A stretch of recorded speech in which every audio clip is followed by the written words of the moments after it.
My take on the migrant crisis is similar to my take on Barack Obama's presidency. Barack Obama's presidency did not signal the end to white supremacy in America. It signaled a reinvention to white supremacy in America.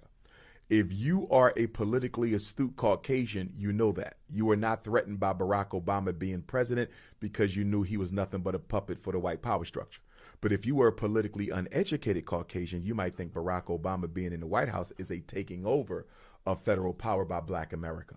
The same thing with the migrants. The migrants are being allowed into the country, and for two important reasons, and there's several, but there's two very important ones. Voting. Voting is one, and attached to that voting is the replacement of Black America at the ballot box. Joe Biden knew he wasn't going to do anything for Black people. And if you go back to his original campaign when he was elected the first term, he said he wanted to fast track to American citizenship 4 to 8 million undocumented immigrants. Why is he making this promise before he even gets into the White House? Because he knew he was going to do nothing for Black people. So if I'm not going to do anything for Black people, they're not going to vote for me. How does the Democratic Party make up for the dwindling Black vote? We're going to bring the immigrants in, turn them into citizens, give them the right to vote. Thereby, we reduce our dependency on the Black vote on election day. I saw this coming. I spoke on it. Black America didn't believe me, and now they're living it. So the immigrants are being allowed to come in to replace us literally, metaphorically, physically, and every other way. You look at what they're doing in New York City.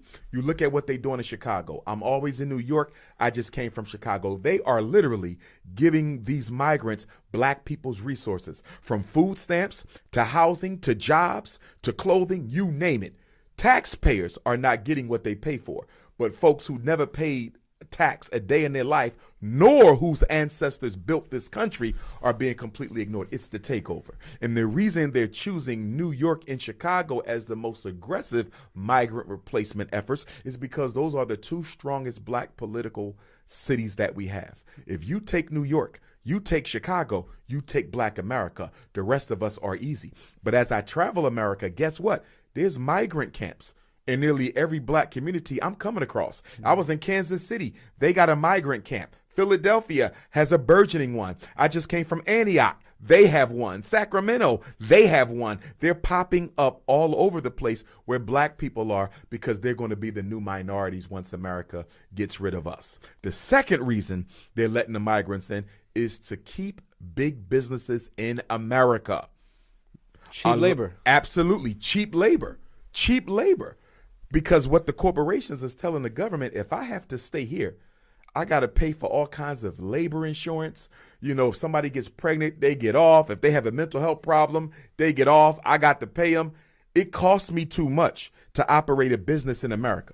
If you want me to stay, you better bring some of them brown people from across that border and let me pay them pennies on a dollar under the table. And the reason they love the brown people instead of the Black people is because we are an obligation to America. We built it.